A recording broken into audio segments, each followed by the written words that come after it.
that lady in black over there? Yes, that one.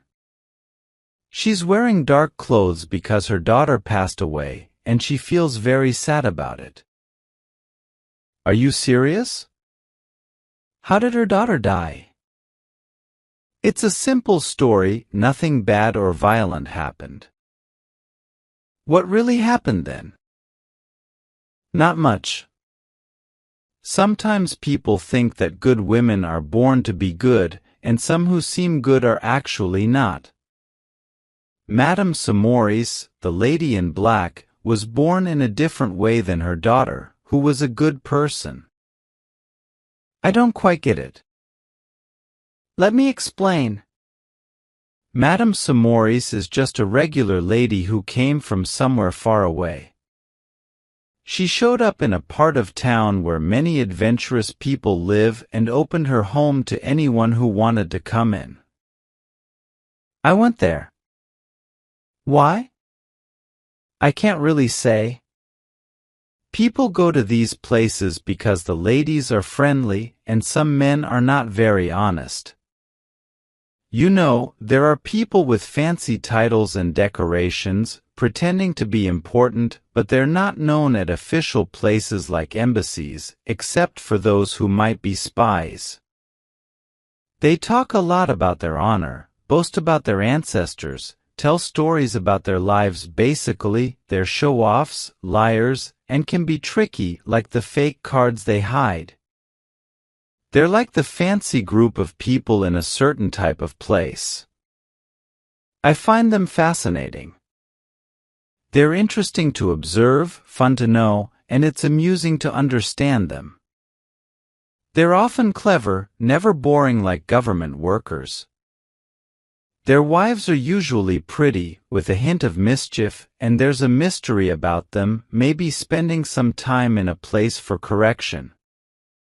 They usually have beautiful eyes and incredible hair. I like them too. Madame Samoris is one of these adventurous ladies, elegant, grown-up, and still beautiful. They're like charming cats, and you can tell they have a mischievous side. When you visit them, they host card games, parties, dances, and dinners. Basically, they offer all the fun things of social life. And she had a daughter, a tall, nice-looking girl, always ready for fun, always laughing and having a good time, a real adventurous girl's daughter.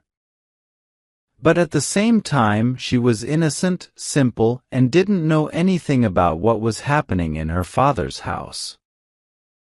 The girl was a big puzzle to me. She was like a mystery.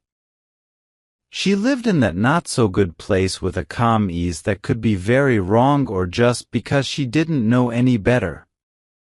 She grew up in a not-so-nice environment but seemed like a beautiful flower in all that mess. How do you know about them? It's a funny story. One morning there was a ring at my door, and my helper told me that Mr. Joseph Bonenthal wanted to talk to me. I asked, "Who is this person?"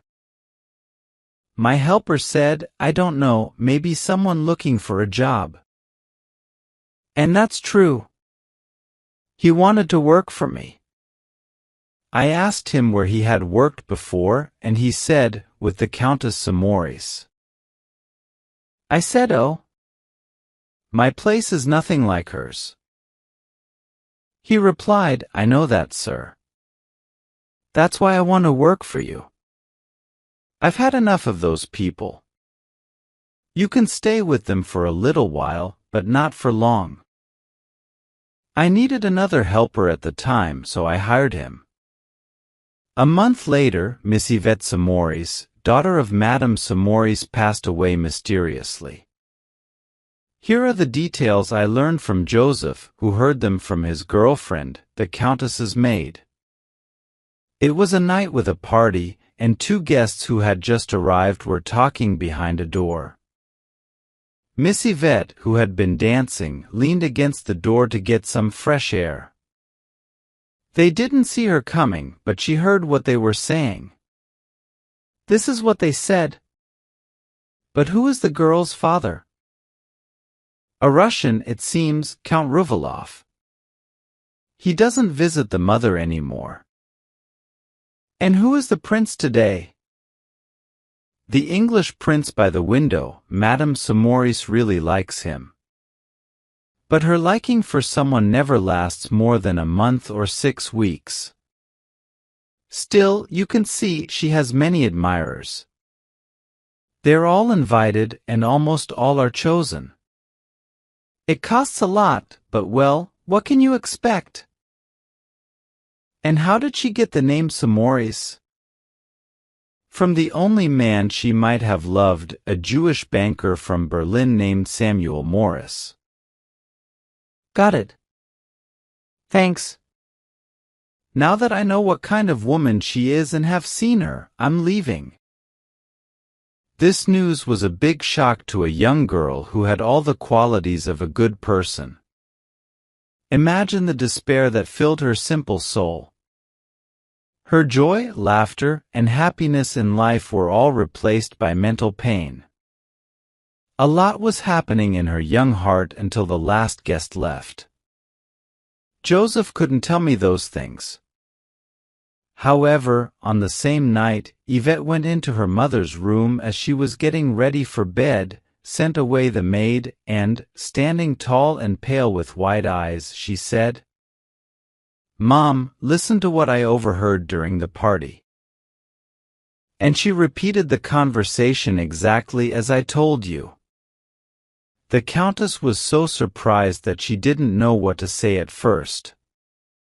When she collected herself, she denied everything and swore to God that it wasn't true. The young girl left, upset but not sure. She started watching her mother closely. I remember clearly the change that happened in her. She became serious and sad. She would look at us with her big serious eyes, trying to understand what was in our hearts. We didn't know what to think, and we thought maybe she was looking for a husband.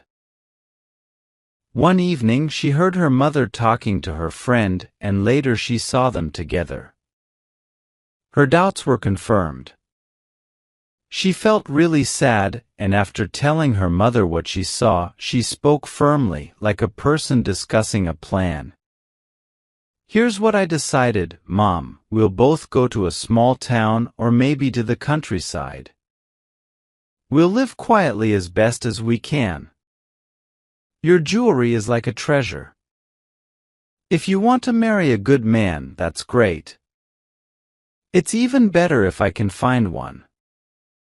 If you don't agree to this, I will hurt myself." This time, her mother told her to go to bed and never talk like that again, especially not to her mother. Yvette replied, "I'll give you a month to think about it.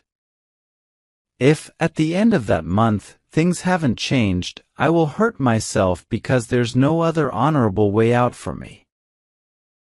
And she left the room. At the end of a month, the Countess Samoris went back to her usual parties, like nothing happened. One day, pretending to have a bad toothache, Yvette bought a few drops of chloroform from a nearby pharmacy. The next day she bought more, and every time she went out, she managed to get small amounts of the medicine. She filled a bottle with it. One morning she was found in bed, not moving and already very cold, with a cotton mask soaked in a strong-smelling medicine over her face. Her special box was covered with nice flowers, and the church was decorated in white. Many people came to the special ceremony. Oh, if only I had known, but you can't always know, I would have married that girl, because she was really, really pretty. And what happened to her mother? Oh, she cried a lot about it. She just started having visitors again in the past week. And what do people say about the girl's death? They say it was an accident caused by a new heater that stopped working correctly. Since there were quite a few similar accidents, it seemed believable.